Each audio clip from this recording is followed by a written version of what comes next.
My name is Madison Stover, and I'm going to be making a two-part vlog on the uncertainty reduction theory. So this is for my final project for Sinclair, and I've learned a lot, but I think that this theory in particular is going to really tie into what my final project is about. So my final project is about me finding my faith. Funny enough, it's been exactly 1 year, last year in April, when I was saved at church. And my life has changed a lot throughout this process, and there are other parts to the project that explain kind of more into my faith. But today, I'm going to be talking about the uncertainty reduction theory because I think that that theory is actually what got me into church. So I had a lot of uncertainty about this group of people, especially it came from my cousin Nadia. She was always at church and always telling me about how great it was, and I was just really unsure of it. And so in April of last year, she asked me to come to church with her. Well, she had been asking me for months and months and months, and I saw her personality just change. And so I was like, okay, let me just go, just see what it's all about. And basically that's what this whole theory is. It's that, you are unsure about this group of people, so you want to do what you can to learn more about them, and find out what they're all about. And there's kind of two ways that it can go with, your faith. You can either accept what they have to say or you don't. And that's kind of what part 2 is going to be about of this vlog, because my best friend, she, had been curious about it too. Kind of just growing up, when you're growing up in a family with, that follows faith, you're kind of forced to go. And she decided that it wasn't right for her. Whereas I thought the other way. So that's what's going to be good about, I'm going to kind of interview her, and you'll be able to see what the difference is. And the fact, just because you're unsure about a group doesn't mean you're necessarily going to follow what they have to say. It can go either way. So I think it's important to have that different contrast. So that's why I'm going to be kind of showcasing that in the next vlog, which is actually today, but she's not with me yet. So I'm just going to kind of be asking her some questions on why she was unsure about this group of people, and then what kind of was the outcome. But yeah, so my outcome was that I ended up following the faith and was saved. Now, it didn't take, I didn't just go the first time and I was like, okay, this is for me. Some people are like that. I just wasn't. I kind of had more uncertainty than that. I wanted to learn more before I got involved. And that's what the theory, talks about.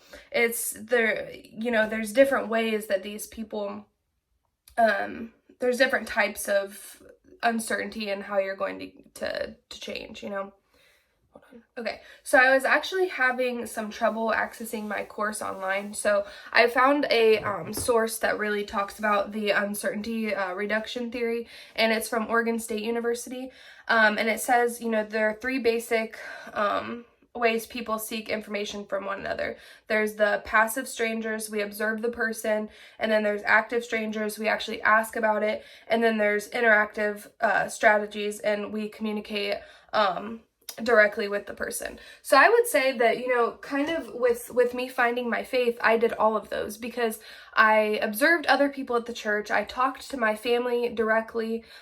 This is my I don't know, my extended family. My close family doesn't actually go to church, which is kind of why this was difficult for me, because the only thing that I've ever known is not to go to church. So yeah, so my point to that was, so I go to church and I see people, I observe in a passive way.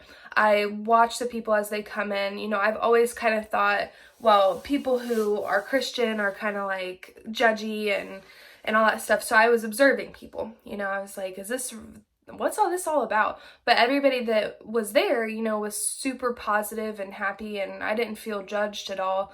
So that could help. And with that, your experience can mean everything. If you go into a church and there are judgy people in there, how hard could that be? You're not going to want to be involved with this group of people. So that's one of the questions I'm going to ask my friend in the next vlog as well, is why, even though she was uncertain, why did she choose the route that she did as opposed to what I did? And And then I also communicated directly with my cousin and her family. My uncle, Doug, he was a really big influence to me and told me pretty much everything I needed to know. So that was definitely a direct form of communication with him. And he answered every question directly to me rather than like listening to it in a service. And so this was really big in my determining factor of what I was going to do. You know, there have been lots of things that I've been uncertain about, so I want to try and learn more about it. But this was one that was really big and really life-changing for me, which is why I chose to do my whole communications final project on it, because it really did make such a big impact on my life.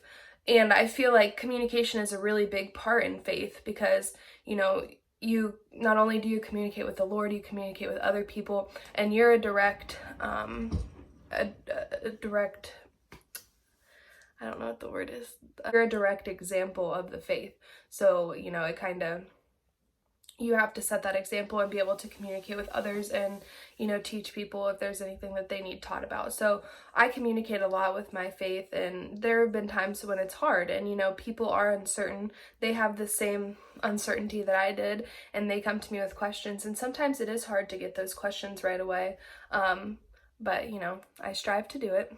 So yeah, so the next part of this vlog, it will be me talking to my friend and kind of asking her questions. Some of the questions I'm going to be asking her is like, have we changed the way that we communicate because we are on two different pages with our faith, her having no faith and me being strong in my faith.